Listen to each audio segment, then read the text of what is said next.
میں نہایت مشکور ہوں اور دیگر منتظمین ادارہ کا کہ انہوں نے مجھے یہ شرف عطا فرمایا کہ میں ایک بار پھر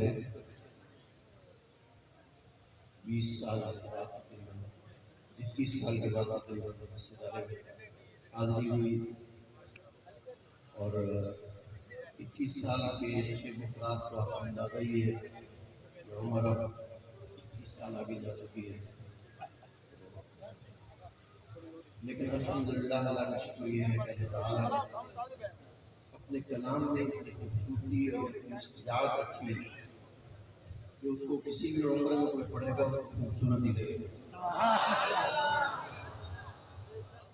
ہر دور میں اللہ تعالیٰ نے اس کے پڑھنے والے ایک سے ایک خوبصورت پیدا کیے، ایک سے ایک عمدہ پڑھنے والے پیدا کیے۔ دنیا میں چوٹی کے مشائخ قرآ اپنی عمروں میں 60 سال، 62 سال، 61 سال،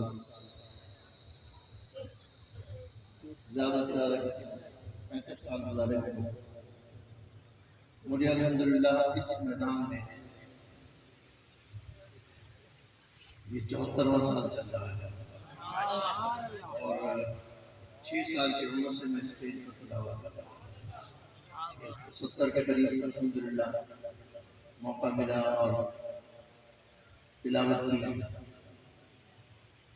اور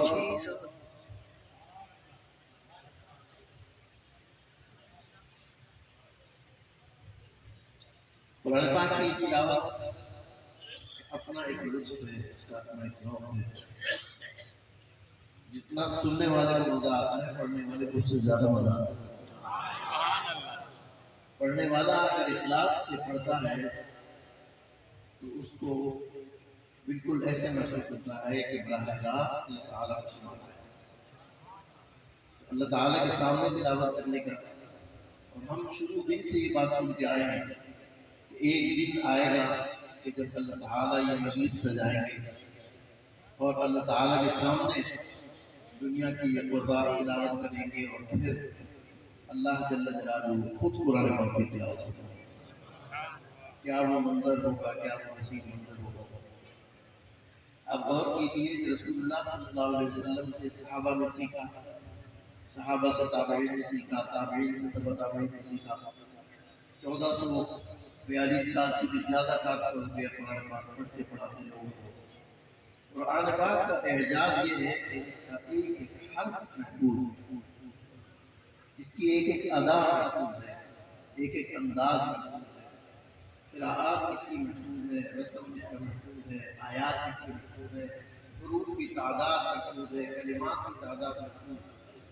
ہر چیز کو علماء نے محنت سے محفوظ رکھا ہے۔ اکابرین علماء نے، اکابرین قرآن نے اس پر کے اندر میں انتہا کوشش کی۔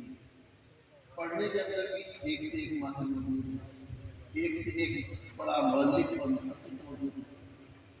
کچھ جامع قسم کے لوگ ہیں، ایسے بھی لوگ ہیں جو پڑھنے میں بھی امام ہیں، پڑھانے میں بھی امام ہیں، تعلیفات میں بھی امام ہیں۔ ان سب حضرات کی برکات ہیں یہ، کسی ایک فرد کی کوشش نہیں ہے، یہ پوری امت کی کوشش ہے اور یہ برسہ برس سے یہ کوشش چلی آ رہی ہے۔ اس طرح صحابہ نے اس کے اوپر محنت کی تھی۔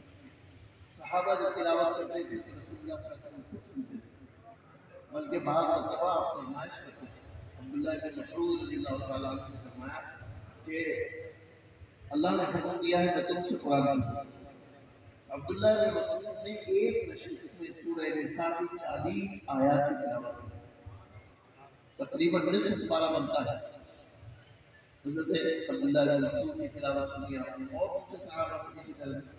تو یہ تلاوت کا سننا، تلاوت کو ذوق سے کرنا، یہ سب رسول اللہ صلی اللہ علیہ وسلم کی سنت ہے، اور اس سنت کو زندہ کرنا یہ انفرادی ذمہ داری ہے۔ مدارس والے اس سنت کو زندہ کرتے ہیں، تلاوت کا اہتمام کرتے ہیں اور ذوق بیدار کرتے ہیں۔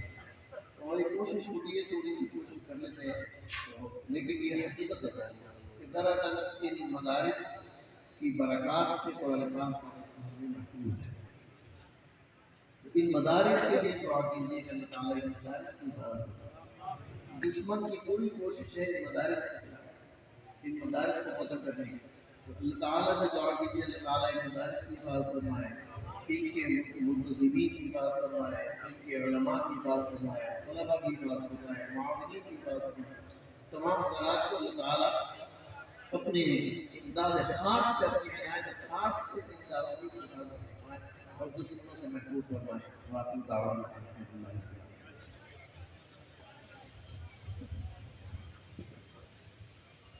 حافظ صاحب حضرات اطمینان سے بیٹھے، رضاکار حضرات برآمدے کو بالکل خالی کر دیں، کوئی کنات کو کھولنے کی کوشش